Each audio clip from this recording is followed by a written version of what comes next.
The fluorescent lights of Metropolitan General Hospital's Operating Room 7 cast their harsh glare on Dr. Sarah Chen as she peeled off her bloodied surgical gloves. Another 12-hour surgery, another life saved, another day where she proved why she was the youngest cardiac surgeon to ever lead the department.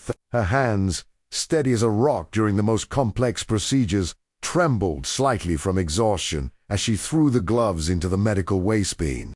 She didn't notice Miguel Santos entering quietly behind her, pushing his cleaning cart with the same precision she used to handle a scalpel. To Sarah, he was invisible, just another faceless worker who cleaned up the mess she left behind. She had built her entire identity around being untouchable, unreachable, and undeniably the best. What she didn't know was that the quiet man mopping the floors behind her held secrets that would shatter everything she believed about worth, intelligence, and what it truly meant to heal. Miguel moved through the operating room with practiced efficiency, but his eyes lingered on the surgical instruments laid out on the metal tray. His weathered hands, scarred from years of manual labor, gently cleaned around the delicate tools that he knew by heart, not from cleaning them, but from years of medical training in Guatemala before his world fell apart. Dr. Chen had already left, as she always did, without so much as a glance in his direction. He was used to being invisible to the doctors, especially to her. She walked these halls like a queen in her castle, and he was just a servant who swept up after her reign. But Miguel saw everything: the way she held her instruments, the techniques she used, the mistakes she sometimes made that she thought nobody noticed. His mind, sharp despite the exhaustion from working 3 jobs, absorbed every medical procedure he witnessed. He couldn't help it. Medicine was in his blood, in his soul. Even if American society had reduced him to pushing a mop for minimum wage. For 3 years, Miguel had cleaned these operating rooms. And for 3 years, he had watched Dr. Sarah Chen perform miracles with her hands. She was undeniably brilliant. Her reputation built on a foundation of countless successful surgeries and medical innovations. But she was also cold, distant, treating everyone around her like instruments to be used, rather than people to be respected. The nurses whispered about her demanding nature, her impossible standards, her complete inability to connect with anyone on a human level. Miguel understood why excellence like hers required sacrifice, and she had sacrificed her humanity on the altar of professional success. He had seen her daughter visit once, a teenager who looked at her mother with the same distant politeness one might show a respected stranger. The girl had left after 20 minutes, and Miguel had watched through the security cameras as Dr. Chen sat alone in her office, staring at the flowers her daughter had brought, untouched and wilting on her desk. What Dr. Chen didn't know, what none of them knew, was that Miguel Santos wasn't just a janitor. In Guatemala, he had been Dr. Miguel Santos, a promising cardiac surgeon who had graduated at the top of his medical school class. He had performed over 200 successful heart surgeries before political violence forced him to flee his country with nothing but his wife, his young daughter, and the clothes on their backs. His medical degree, his certifications, his entire professional identity had been left behind in a country that was no longer safe for his family. Now, 15 years later, he worked as an invisible man in the very field where he had once saved lives. Every night, after cleaning the hospital, he went home to his tiny apartment and studied for the medical licensing exams that seemed increasingly impossible to pass without the resources, connections, and documentation that his refugee status made nearly unreachable. Dr. Chen's routine was as predictable as clockwork. She arrived at the hospital at 5 in the morning, performed surgeries until late at night, ate cafeteria food at her desk while reviewing patient files, and left the hospital when the night shift was already deep into their work. She lived for surgery, for the moment when she held someone's beating heart in her hands and knew that her skill was the only thing standing between life and death. It was intoxicating, addictive, and it had cost her everything else that mattered. Her marriage had ended 5 years ago, her ex-husband claiming he felt like he was married to a ghost who occasionally came home to sleep. Her daughter, Emma, now 16, lived with her father and visited Sarah only out of obligation. Their conversations stilted and formal, like a doctor-patient consultation. Sarah told herself it was worth it, that her sacrifice saved lives, that her dedication made her invaluable. She convinced herself That emotional connections were weakness, distractions that dulled the edge she needed to be the best? Miguel's daughter, Isabella, was 17, just 1 year older than Dr. Chun's Emma. But where Emma had every advantage money could buy, Isabella worked after school at a local market to help support their family. She was brilliant, just like her father, with dreams of becoming a doctor herself. Miguel saw in her the future he had lost, the legacy that could rise from the ashes of his shattered career. Every night, he helped her with her homework, sharing the medical knowledge that had no other outlet in his life. Isabella knew about her father's past, about the man he used to be before they came to America. She had seen the newspaper clippings from Guatemala, the articles praising Dr. Miguel Santos for his innovative surgical techniques. Now she watched him come home exhausted from cleaning the very operating rooms where he should have been working as an equal. It broke her heart, but it also fueled her determination to succeed where the system had failed him. The first crack in Dr. Chan's perfectly controlled world came on a Tuesday night in November. She had just finished a particularly difficult surgery, a 7-hour procedure on a 63-year-old construction worker whose heart had been damaged in an industrial accident. The surgery had gone well, but it had pushed her to her limits, requiring techniques she hadn't used in years and a level of precision that left her drained. She sat in the empty operating room for a moment, something she never did, just breathing and letting the adrenaline fade from her system. That's when she heard Ita's voice speaking quietly but clearly about cardiac anatomy, discussing the very procedure she had just performed. She froze, listening more carefully, trying to identify the source. The voice was coming from the hallway, speaking in accented English about ventricular repair techniques and post-operative care protocols. It wasn't one of her residents. She would have recognized their voices immediately. Curiosity overcoming her exhaustion, Dr. Chun moved quietly to the door and peered into the hallway. What she saw stopped her dead in her tracks. Miguel, the night janitor, was standing by his cart, earbuds in his ears, quietly repeating medical terminology and surgical procedures as if he were studying for an exam. His voice was soft, but his pronunciation of complex medical terms was perfect. His understanding clearly sophisticated. Sarah's first reaction was confusion. How could a janitor speak so knowledgeably about cardiac surgery? Her second reaction was annoyance. What was he doing? Playing pretend doctor while he should be working. But as she listened longer, she realized this was an amateur hour. Miguel was discussing advanced surgical techniques with the fluency of someone who truly understood the medicine, not just memorizing words. Her confusion deepened into something approaching alarm. This man knew things he shouldn't know, understood procedures he had no business understanding. Over the next several weeks, Dr. Chun found herself paying attention to Miguel in a way she never had before. She began to notice things that had been invisible to her for 3 years: the way he moved around medical equipment with obvious familiarity, the careful attention he paid to the surgical instruments, the fact that he never seemed confused or intimidated by the medical environment that overwhelmed most visitors to the hospital. She started staying later, finding excuses to remain in the operating rooms when he came to clean. She observed him listening to online medical lectures during his breaks, taking notes in a small notebook that he kept in his pocket. The handwriting, when she managed to glimpse it, was filled with complex diagrams and medical terminology. This wasn't the notebook of someone playing at being a doctor. This was the work of someone seriously studying medicine. The discovery made Sarah deeply uncomfortable, though she couldn't quite articulate why. Part of it was the feeling of being watched, of realizing that someone she had considered beneath notice had been observing her work for years. But there was something else, something that touched on her deepest insecurities about her position and her worth. She had built her identity on being special, on being one of the few people capable of the complex work she did. The idea that a janitor, an immigrant janitor, might possess similar knowledge felt like a threat to everything she believed about herself and her place in the world. She began to feel paranoid, wondering what else Miguel had observed, what judgments he might have made about her techniques, her decisions, her failures. The thought that he might have witnessed her mistakes, might have seen through her carefully constructed facade of perfection, made her skin crawl with humiliation.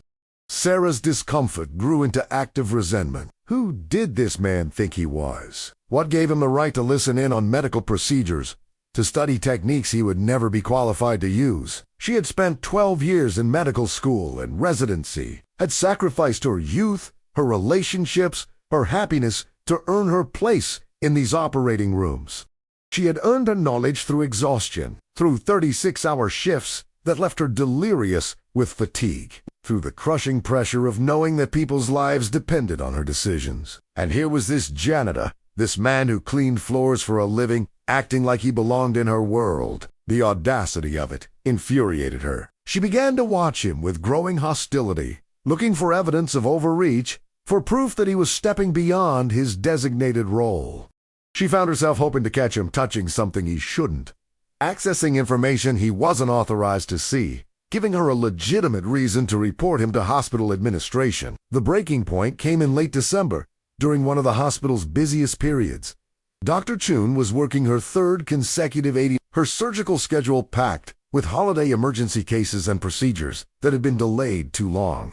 She was exhausted beyond reason, running on coffee and sheer willpower, when she made a mistake. It was small, a tiny miscalculation in suture placement that wouldn't have been noticeable to most observers. But as she worked to correct it, she became aware of someone watching from the observation window above the operating room. It was Miguel, and even from a distance, even through the glass, she could see the recognition in his eyes. He knew she had made an error.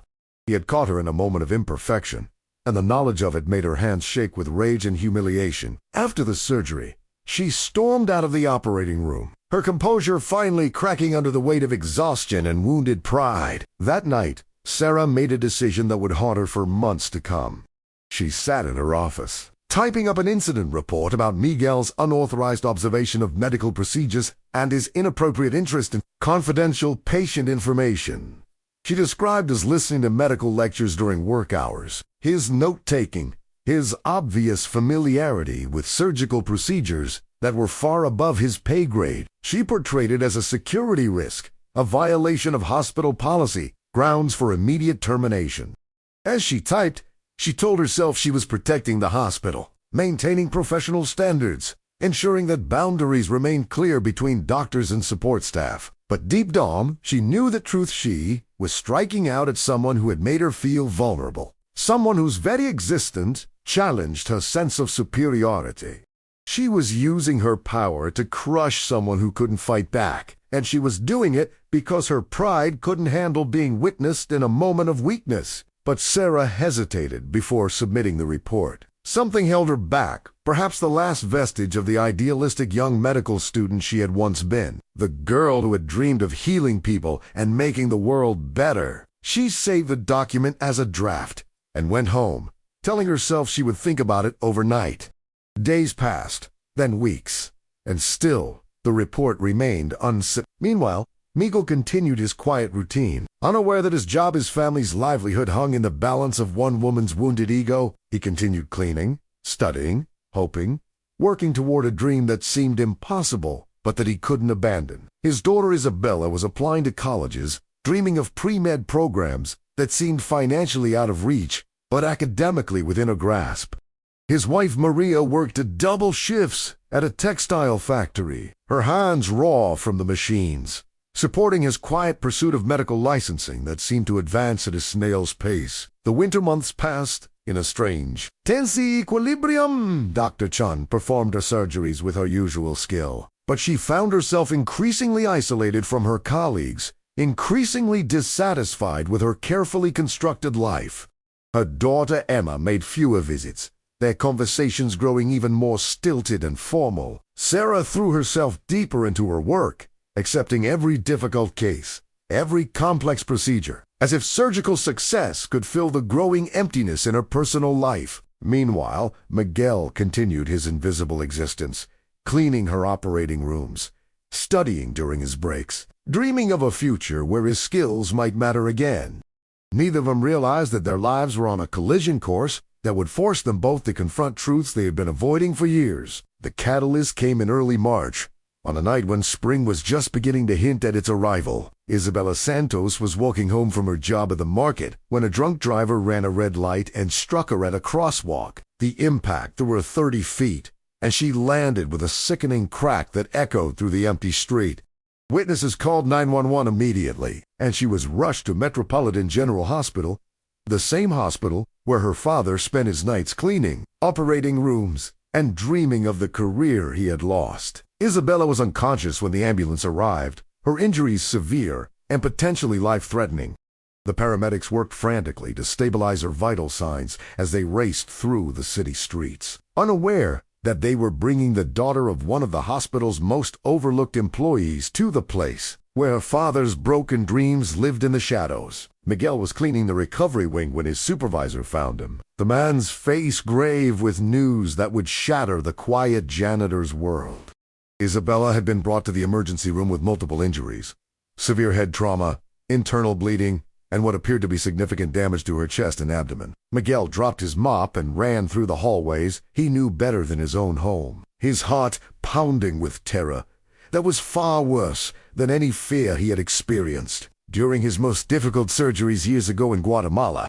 This wasn't a patient, this was his daughter, his brilliant, beautiful daughter who carried all his hopes for the future. As he burst into the emergency room, still wearing his janitor's uniform, he was stopped by security guards who didn't recognize him as anything more than hospital staff responding inappropriately to a crisis situation. Dr. Chu happened to be in the emergency room that night, consulting on a cardiac case when the trauma alert came in.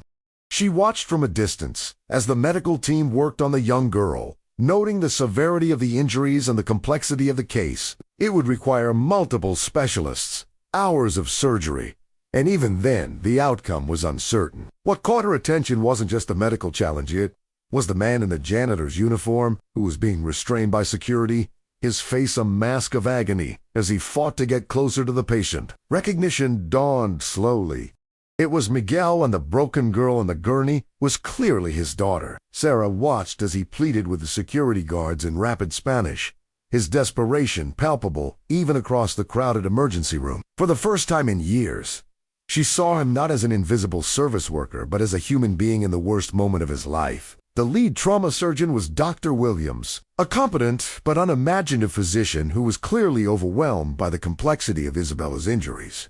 Sarah watched him examine the patient, saw the uncertainty in his movements, the hesitation that spoke of a doctor who was in over his head. Isabella needed immediate surgery, but Dr. Williams seemed unable to decide on the best approach. Her chest injuries suggested possible cardiac involvement, but the head trauma complicated any surgical intervention. Time was running out, and Sarah could see that the medical team was struggling with decisions that needed to be made immediately. She found herself calculating surgical approaches, mentally planning the procedures that could save the girl's life. But protocol dictated that she couldn't intervene without being specifically called in for consultation. Meanwhile, Miguel stood helplessly behind the security barrier, watching his daughter's life slip away while doctors debated treatment options. Unable to remain passive any longer, Miguel broke free from the security guards and rushed to his daughter's side. His trained eyes took in her condition instantly, the shallow breathing, the discoloration around her chest, the neurological signs that the emergency team had missed. Without thinking, he began speaking to Dr. Williams in rapid, technical English, pointing out symptoms and suggesting diagnostic procedures with the authority of someone who clearly understood trauma medicine. The entire emergency room fell silent as this janitor, this man they had all dismissed as invisible, began demonstrating medical knowledge that rivaled their own. Dr. Williams stared at him in shock, unsure how to respond to this unprecedented situation. The nurses exchanged confused glances, trying to process the impossibility of what they were witnessing. And Dr. Chen, standing at the edge of the chaos, felt the foundations of her worldview begin to crumble. "She has a pneumohemothorax on the left side," Miguel said urgently, his accent thickening with emotion, but his medical terminology perfect. "The chest tube placement is incorrect. It's not draining properly. And look at her pupils, there's increased intracranial pressure that's being missed. She needs immediate decompression surgery, and the cardiac contusion requires surgical exploration. You're wasting time with conservative treatment." Dr. Williams looked at him as if he were speaking a foreign language, Unable to reconcile the medical expertise with the janitor's uniform, security moved to restrain Miguel again. But Dr. Chen found herself stepping forward, her voice cutting through the confusion with surgical precision. "Wait," she said quietly, but with enough authority to stop everyone in their tracks. "Let him continue." She looked directly at Miguel, seeing him clearly for the first time in 3 years. "What else do you see?" Miguel looked at Dr. Chen with surprise and desperate gratitude. Here was someone finally willing to listen, someone who might help him save his daughter's life. He continued his assessment, pointing out subtle signs of internal bleeding that the trauma team had overlooked, suggesting surgical approaches that could address multiple injuries simultaneously, demonstrating a level of medical sophistication that left the entire emergency room staff stunned. His hands moved with the confidence of someone who would perform these procedures countless times, his diagnostic skills sharp, despite years of being reduced to cleaning floors. Dr. Chen found herself nodding along with his recommendations, recognizing the brilliance of his approach, the correctness of his observations. This wasn't theoretical. Knowledge was the practical wisdom of an experienced surgeon who happened to be wearing a janitor's uniform. The revelation hit Dr. Chen like a physical blow. This man, whom she had dismissed and whom she had nearly reported for the crime of being too interested in medicine, was a better diagnostician than half the doctors on her staff. He saw things they had missed, understood connections they couldn't make, possessed skills that could save his daughter's life if only someone would listen to him. The irony was devastating. Miguel knew more about trauma surgery than the doctor who was supposed to be leading Isabella's treatment, but his knowledge was trapped behind the prejudices and assumptions that reduced him to invisible labor. Sarah realized with horror that she had been part of this system, had actively contributed to keeping someone with his abilities marginalized and dismissed. Her wounded pride, her petty resentments, had nearly led her to destroy a man whose medical knowledge rivaled her own, without fully understanding why she was doing it. Dr. Chen stepped forward and took control of the situation. "Dr. Williams," she said, with the authority that came from her reputation and position, "I'm taking over this case. This patient requires immediate cardiac consultation. And I believe Mr. Santos." She paused, looking directly at Miguel. "Dr. Santos has provided crucial insights that we need to act on immediately." The use of his proper title sent shockwaves through the emergency room. Miguel's eyes filled with tears at hearing himself addressed with the respect he hadn't experienced in 15 years. Dr. Williams started to protest, but Sarah's reputation preceded her when Dr. Sarah Chen took over a case. "You stepped aside." She began issuing orders with rapid precision, implementing many of Miguel's suggestions, calling for the surgical team to prepare for the complex procedure that Isabella's injuries required. As the medical team prepared for surgery, Dr. Chen turned to Miguel with a question that would change both of their lives. "How long has it been since you've scrubbed in?" Miguel's hands were shaking, not from nervousness, but from the overwhelming emotion of being asked to participate in medicine again, of being recognized for who he truly was. 15 years, he whispered, his voice broken with years of suppressed longing. "But I remember everything. I dream about surgery every night. I see procedures in my mind constantly. I never stopped being a doctor. I just stopped being allowed to practice." Sarah looked at this man who had cleaned up after her failures for 3 years, who had watched her work in silence, who had known all along that he could do what she did, perhaps even better. The weight of her prejudice, her blindness, her cruel indifference crashed down on her with the force of a physical blow. "Then scrub in," Dr. Chen said quietly, her voice carrying the authority to make the impossible happen. "Your daughter needs you, and she needs you as a surgeon, not as a janitor." The words hung in the air like a miracle, transforming Miguel from invisible worker to essential physician in a single sentence. Hospital protocol screamed against what was happening. Allowing an undocumented immigrant to participate in surgery was a violation of every rule that governed their institution. But Isabella was dying, and Miguel's knowledge might be the key to saving her life. Sometimes, Sarah realized, human compassion had to override institutional rules. Sometimes, doing what was right mattered more than protecting what was legal. As Miguel moved toward the scrub station, 15 years of suppressed identity began to reassert itself in his posture, his movements, his suddenly steady hands. The surgery took 8 hours. Dr. Chen and Miguel worked side by side, their skills complementing each other in ways that surprised them both. Miguel's diagnostic insights proved correct. Isabella had injuries that would have been missed by a less experienced team, complications that required surgical techniques that Miguel had perfected years ago in Guatemala. As they worked together, Sarah found herself learning from him, seeing approaches she had never considered, understanding the human body from perspectives her American medical education had never provided. Miguel's hands were steady and sure, his knowledge current despite his years away from practice, his instincts sharp from years of mental rehearsal. He wasn't just competent, he was exceptional. A surgeon whose skills had been wasted for 15 years because of circumstances beyond his control. During those 8 hours in the operating room, Dr. Chen experienced something she hadn't felt in years: genuine collaboration, mutual respect. The joy of working with someone who shared her passion for healing. Miguel treated her as an equal, sought her input on complex decisions, acknowledged her expertise, while contributing his own. It was the kind of partnership she had dreamed of in medical school, but had never found in her professional life. She had been so focused on proving a superiority, on maintaining her position at the top of the hierarchy, that she had forgotten what it felt like to simply be a doctor working with another doctor to save a life. Miguel reminded her of why she had chosen medicine in the first place, not for glory or status, but for the profound privilege of holding someone's life in your hands and choosing to heal rather than to harm. Isabella's surgery was successful, but her recovery would be long and uncertain. As they closed the final incisions, Miguel's hands began to shake, not from the procedure, but from the emotional weight of what had just happened. He had saved his daughter's life, but more than that, he had been allowed to be himself again, to use the skills that defined his identity, to practice the profession that was written in his DNA.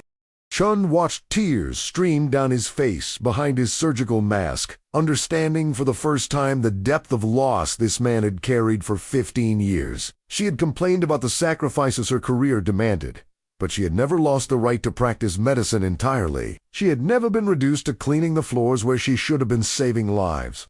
The magnitude of Miguel's sacrifice, his perseverance, his quiet dignity in the face of systemic dismissal, humbled her in ways she had never experienced. As they left the operating room together, Dr. Chen felt the weight of 3 years of blindness, of missed opportunities for connection and understanding. Miguel had been right there, cleaning up after her procedures, carrying the knowledge and skills to be her colleague rather than her invisible servant. Her prejudice had robbed them both, him of recognition and opportunity, her of the chance to know an extraordinary physician and human being. She thought about the report she had almost submitted, the petty revenge she had contemplated, the casual cruelty of her indifference, how close she had come to destroying him simply because his existence challenged her assumptions about worth and status. The realization made her sick with shame and regret. In the days that followed Isabella's surgery, word spread through the hospital about the janitor who had turned out to be a gifted surgeon. The story took on mythic proportions. The immigrant custodian who had saved his daughter's life with knowledge he wasn't supposed to possess. The cardiac surgeon who had violated protocol to let him operate. Some staff members were inspired by the story, seeing it as proof that talent and dedication could overcome any obstacle. Others were disturbed by the implications, uncomfortable with the idea that their assumptions about hierarchy and qualification might be fundamentally flawed. The hospital administration was caught between celebrating a medical miracle and covering up a massive breach of protocol. Miguel found himself in an impossible position. For his skills, but still undocumented. Recognized as a physician, but still employed as a janitor. Dr. Chen realized that saving Isabella had been the easy part. The hard part would be navigating the complex bureaucracy that kept qualified immigrants like Miguel Locke out of the professions they were trained for. She began researching the process for foreign medical graduates, the licensing requirements, the examination procedures that Miguel would need to complete to practice legally in the United States. What she discovered appalled her: a labyrinth of requirements that seemed designed to discourage rather than evaluate. A system that wasted the talents of thousands of qualified physicians simply because they had been educated outside American institutions. The process could take years and cost tens of thousands of dollars, resources that Miguel's family simply didn't have. Without institutional support, his dream of practicing medicine again would remain exactly that, a dream. For the first time in her career, Dr. Chen found herself using her position and influence for something other than her own advancement. She began making calls to colleagues at other hospitals, reaching out to medical organizations that helped foreign physicians navigate the licensing process, researching scholarship opportunities and advocacy groups. She discovered a hidden network of immigrant doctors working as taxi drivers, janitors, and laborers while fighting to reclaim their professional identities. Miguel's story was tragic, but it wasn't unique. Thousands of qualified physicians were being wasted because American medical institutions couldn't see past their prejudices and assumptions. Sarah realized that this wasn't just about helping one, and it was about exposing and changing a system that routinely discarded human potential. The turning point came when Dr. Chen was invited to speak at the annual Metropolitan Medical Conference about innovative surgical techniques. Instead of discussing her latest cardiac procedures, she decided to tell Miguel's story. Standing at the podium in front of hundreds of her peers, she described the night janitor who had diagnosed conditions that trained emergency physicians had missed, who had suggested surgical approaches that saved a life, who had demonstrated skills that rivaled the best surgeons in the room. She spoke about her own blindness, her prejudices, her failure to recognize the extraordinary physician who had been cleaning her operating rooms for 3 years. The audience was stunned into silence, confronted with uncomfortable truths about their own assumptions and biases. How many other Miguel Santos work in our hospitals? Dr. Chen asked the assembled physicians. How many qualified doctors are driving our taxis, cleaning our floors, serving our food, while we complain about physician shortages and overloaded schedules? How much talent are we wasting because we can't see past someone's current circumstances to recognize their true capabilities? Her speech challenged every physician in the room to examine their own blind spots, to question the systems that kept qualified people marginalized and dismissed. The response was electric. Some physicians were defensive, others inspired, all of them forced to confront the possibility that their institutions were fundamentally broken in ways they had never considered. The speech went viral in medical circles, shared on social media platforms and medical websites, sparking conversations about immigrant physicians, foreign credentials, and systemic bias in healthcare. Dr. Chen found herself inundated with emails from foreign-trained doctors telling their own stories of professional marginalization, from patients who had been helped by immigrant physicians working outside their training, from medical students questioning the assumptions they were being taught. The story touched a nerve in the medical community, forcing conversations about diversity, inclusion, and the true meaning of medical excellence. Miguel became a symbol of wasted potential, a reminder that expertise comes in many forms and from many places. But symbols don't pay medical school loans or support families struggling with healthcare costs. Isabella's recovery was progressing well, but the medical bills were staggering, far beyond what Miguel's janitorial salary could cover. Dr. Chen used her connections to ensure that Isabella received the best possible care, but she knew that financial stress was threatening to destroy the family she had helped save. Miguel continued working his 3 jobs, now with the added burden of caring for his recovering daughter, his dreams of medical practice seeming more impossible than ever, despite his newfound recognition. The cruel irony wasn't lost on anyone. The man who had proven himself capable of practicing medicine at the highest level was still financially trapped in a system that refused to recognize his qualifications. Officially, Dr. Chen realized that recognition without opportunity was just another form of cruelty. She began working behind the scenes to create real change, not just inspirational stories. She reached out to Dr. Patricia Hernandez, the chief of staff at Metropolitan General, a fellow woman who had fought her own battles against institutional bias. Together, they developed a proposal for a new program that would identify and support qualified foreign physicians working in non-medical roles within the hospital system. The program would provide financial assistance for licensing exams, mentorship through the credential validation process, and temporary positions that allowed foreign-trained doctors to gain American medical experience while completing their certification requirements. It was ambitious, expensive, and completely unprecedented, exactly the kind of initiative that could transform lives or be quietly buried in committee. The proposal faced immediate resistance from hospital administrators concerned about liability, legal complications, and the cost of supporting what they saw as charity cases. Dr. Chen found herself fighting battles she had never encountered before, not surgical challenges, but political and institutional resistance to change. She discovered that a reputation as a brilliant surgeon meant nothing when she was challenging systems that benefited from the status quo. Hospital lawyers questioned the legal implications of her proposal. Insurance representatives worried about coverage issues, and several senior physicians expressed concerns about lowering standards or creating precedents that could complicate their hiring processes. Sarah realized that her privilege had always protected her from these fights. As a successful American-trained physician, she had never had to battle the system for recognition. Miguel watched Dr. Chen's efforts with gratitude mixed with skepticism. He had learned not to hope too much, not to believe that institutional change was possible, not to trust that someone from the privileged class would sustain their commitment to helping people like him. 15 years of disappointment had taught him to protect his heart from the crushing weight of failed dreams. But Isabella's recovery gave him new perspective on what was possible when the impossible became necessary.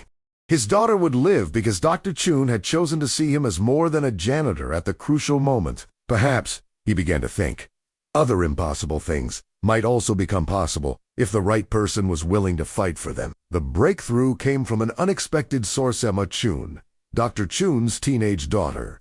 During one of her increasingly rare visits to her mother's office, Emma overheard Sarah discussing the struggles to get institutional support for the foreign physician program. Emma had been researching colleges and was particularly interested in social justice issues, having grown up witnessing her mother's professional success while feeling emotionally neglected by her single-minded focus on career achievement.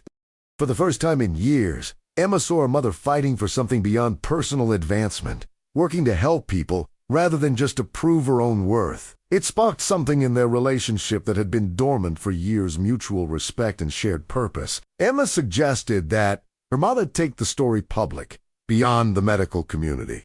She helped Sarah create a social media campaign that told Miguel's story and highlighted the broader issue of qualified immigrant physicians being underutilized in American healthcare. Emma's generation understood viral campaigns and social pressure in ways that Sarah's colleagues couldn't imagine. The story spread far beyond medical circles, capturing public attention and generating pressure for institutional change.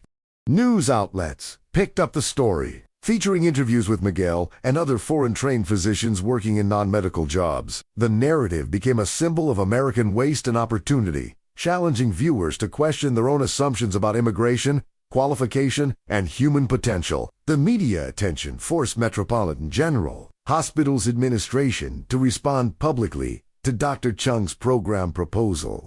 With cameras watching and public opinion engaged, rejecting the initiative would have created a public relations disaster for the hospital. Board members who had been skeptical suddenly became enthusiastic supporters of the Foreign Physician Recognition Program. Funding that had been impossible to secure through internal channels materialized when external pressure made the program a necessity rather than an option. Miguel found himself at the center of a national conversation about immigration, healthcare, and the American dream, his story becoming a catalyst for policy changes that could affect thousands of other foreign-trained physicians. The program launched 6 months after Isabella's surgery, with Miguel as its first participant. Dr.